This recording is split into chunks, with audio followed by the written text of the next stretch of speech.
It's filming time again! Our schedule is jam-packed for the next couple of days, too. We've got so many different locations and sets to cover. Anyway, let's head out and meet up with the others.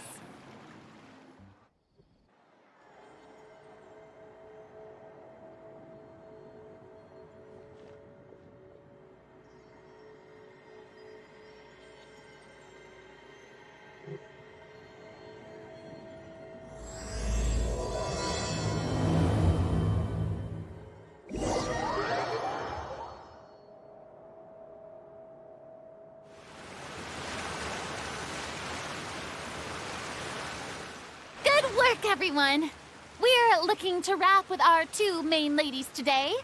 I can already smell our success. What do you mean, looking to wrap? Oh, aren't you the expert now?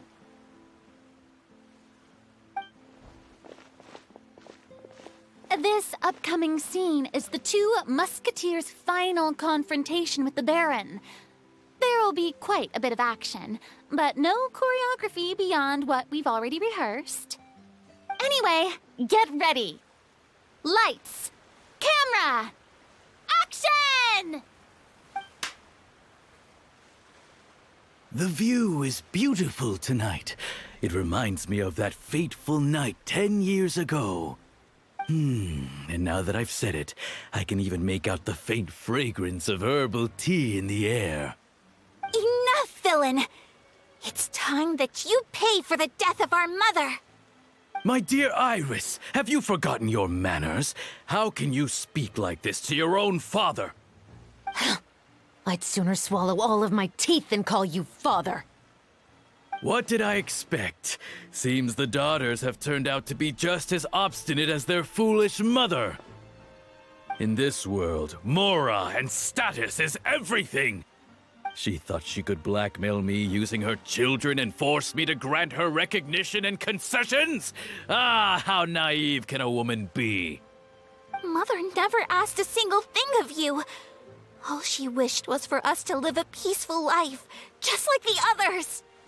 It was you who personally brewed the poison of prejudice and sent Mother to her death. Compared to that deadly poison, the 2 bullets that will soon pierce through your heart will be like sweet mercy.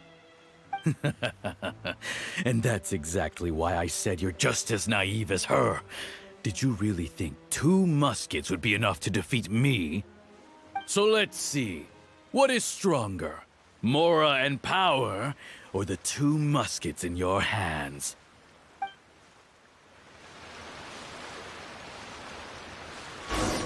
Get them!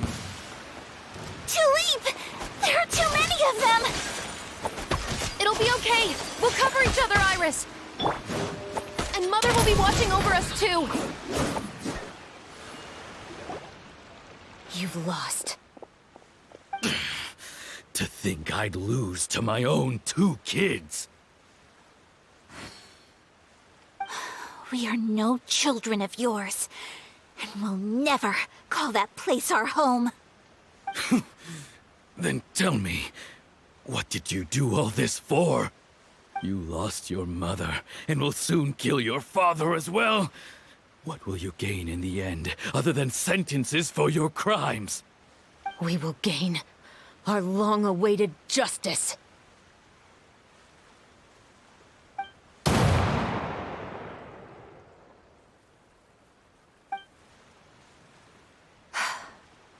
It's over. Finally, it's over.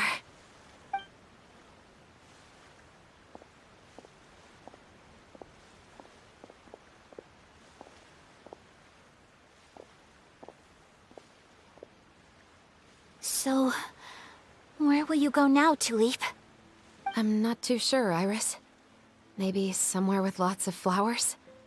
After all, Mother always did love going where the blossoms were. What about you? I want to go visit Mother's grave. Yeah, that's not a bad idea. Huh?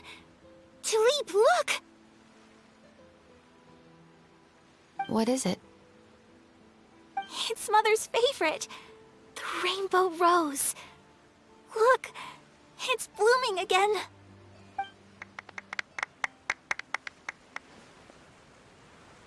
Excellent! That was beyond mesmerizing. Even I didn't expect the scene to go so well.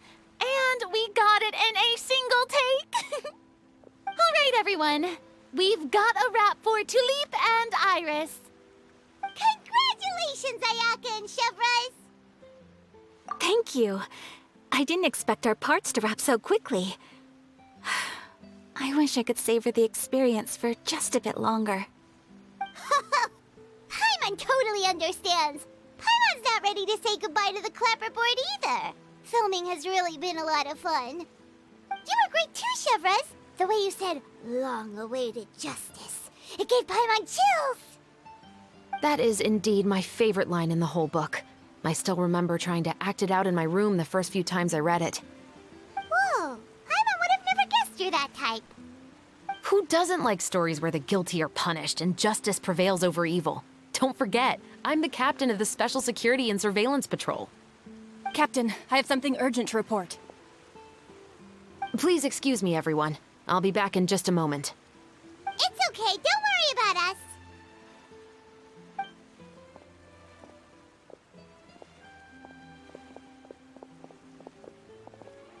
Oh? Was she whisked away by work already? I was just about to tell her how great she did. It seemed like some urgent official business. Then perhaps we should thank the stars that we were able to wrap both of your parts so quickly today. Switching around the filming schedule would have been a real pain.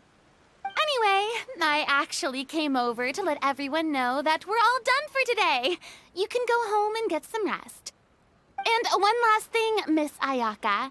Your acting skills today were immaculate as always. Are you sure you won't consider taking up full-time acting? See, I just happen to know this great troupe that's still looking for a lead actress. Thank you for your kind words, Director Farina. Unfortunately, there are still many matters that I have to take care of back home at the Yashiro Commission. I cannot remain in Fontaine to pursue an acting career. Nevertheless, I will make sure to treasure this incredible opportunity in my heart. Oh, that's a shame, but I understand. Just let me know if you ever change your mind. I believe it's also about time for me to take my leave. But hopefully I'll see you on set over the next few days. Even though my part's wrapped, I'd still like to swing by and help out the crew. See you tomorrow, Traveler and Paimon. Yep, see you tomorrow! Well, what should we do next? Maybe we'll go investigate the case some more with Chevreuse today. Traveler, Paimon, please come with me. Huh? Where are we going? You could say that our ship has finally chanced upon one of those small, remote islands of intel.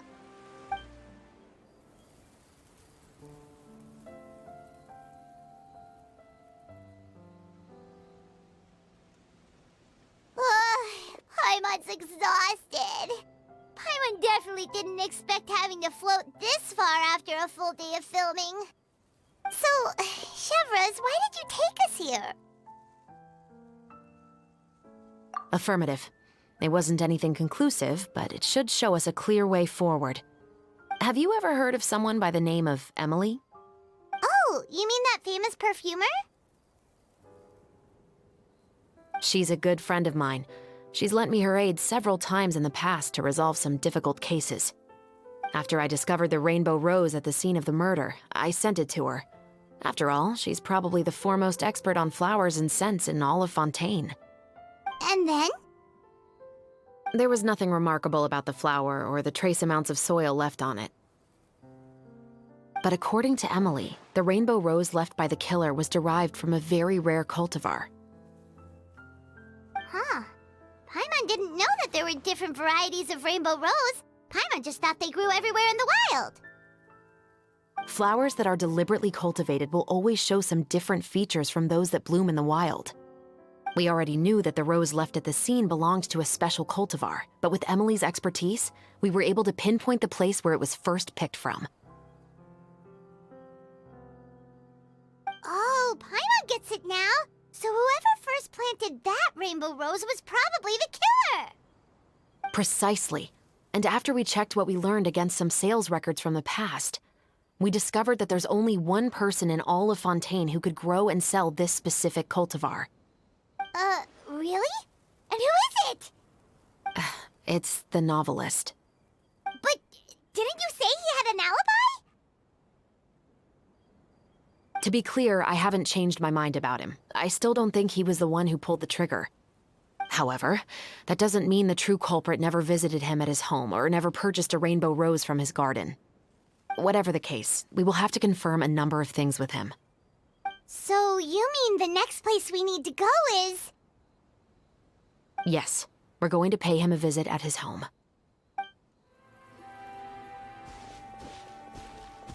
That should be his house. There are so many Gardamex stationed around the place. That's pretty unusual, right? According to what he told me last time we spoke, he hired them so he won't be harassed or disturbed. Huh. So there are a lot of flowers in his garden, but Paimon doesn't think we'll be able to pick one without alerting the Gardamex. Right, which is exactly why I think there has to be a special connection between him and the killer. So, should we knock? Just wait here for now. I'd like to take care of a number of those Gardamex first. But they're so far away. How are you planning to do that? Don't forget, Paimon, I'm actually the real-life captain of the Musketeers.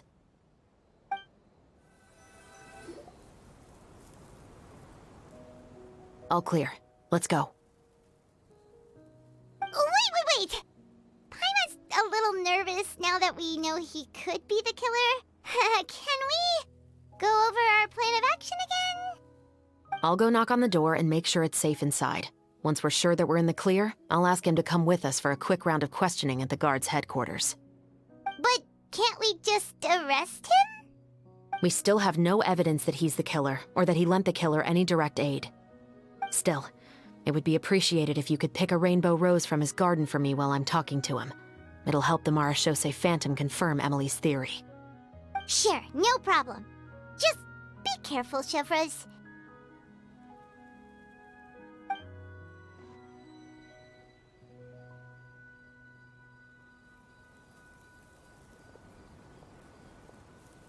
Excuse me, Mr. Baptiste, are you home? Who could it be at this hour? Oh, it's you, Officer Chevreuse. Would you mind accompanying me to the guard's headquarters, Mr. Baptiste? We would like to ask you some questions about a case. Oh, is it still regarding the murder case from before? I cannot confirm or deny that at this time. So it is then. Listen, I need you to come with me, Mr. Baptiste. Miss Chevreuse, I'll save you the trouble. Oh, and you two over there? There's no need for you to pick my flowers either. It's not time for them to bloom yet. Oh! Okay.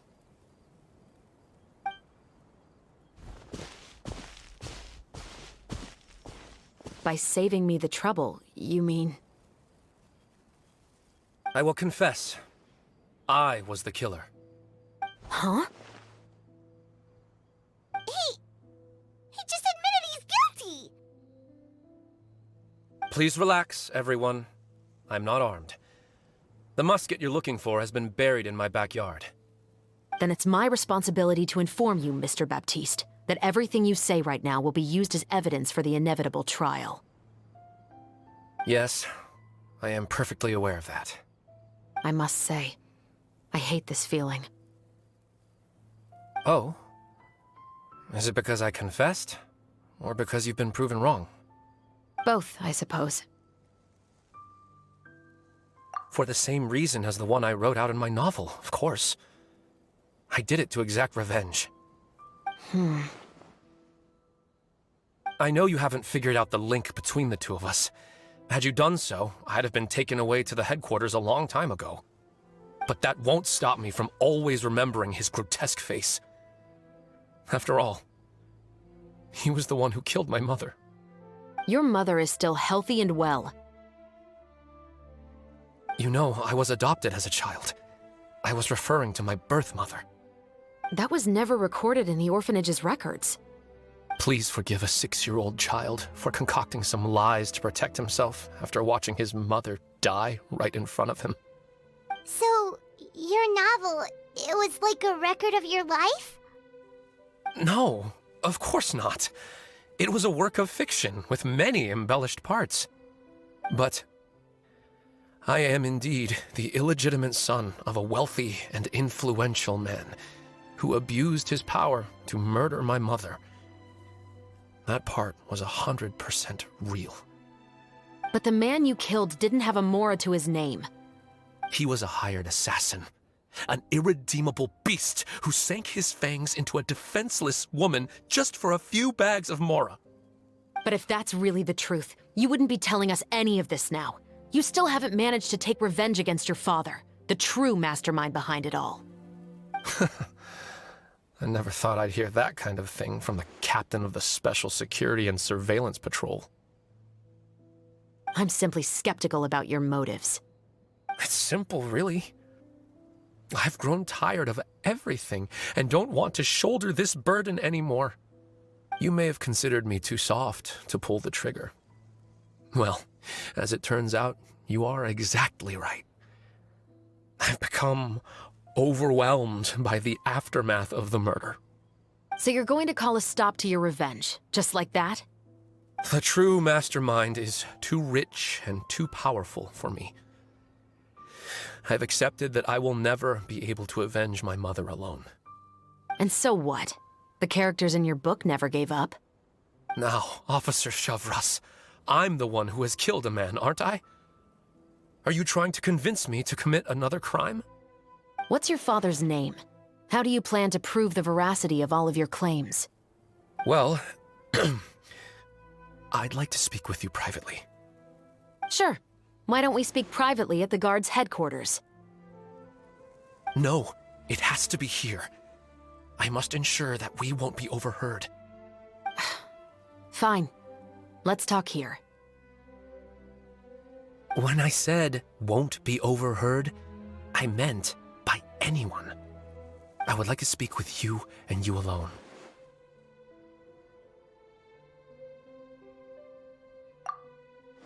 Thanks. I appreciate it. Please stay safe, Chevreuse.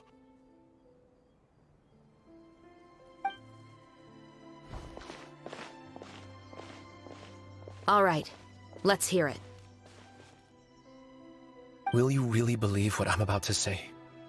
Well, that depends on what you're going to tell me. Fair enough. Fair enough. Then listen closely.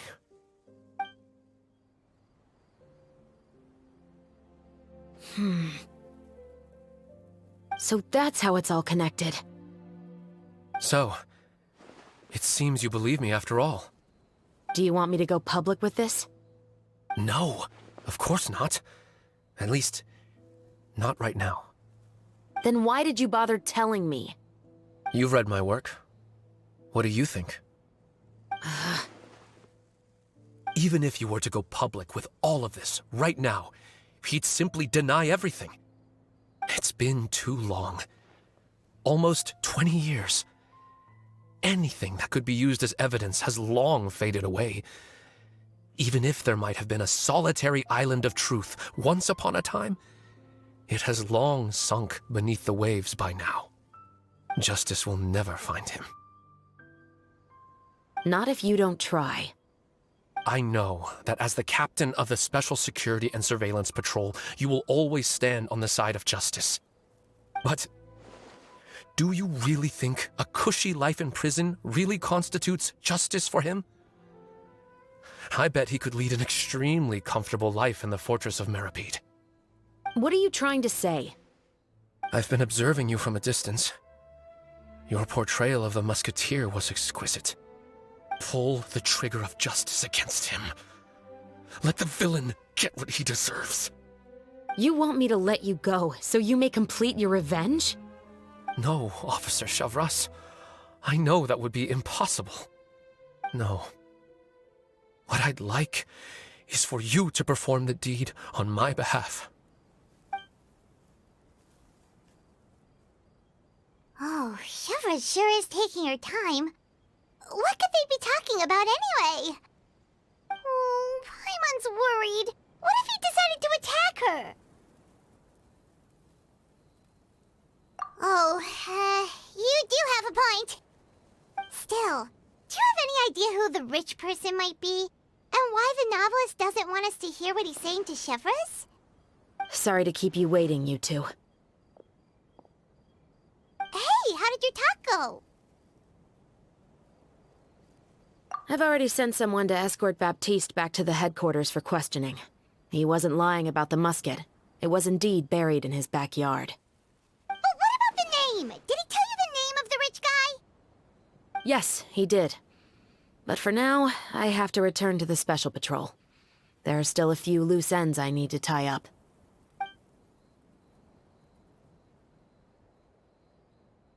I'll probably be quite busy over the next few days, so apologies if you don't see me on set. All right, Paimon understands if you can't tell us everything you know. We'll just keep an eye on the Steambird then. Actually, there's still something else I need your help with.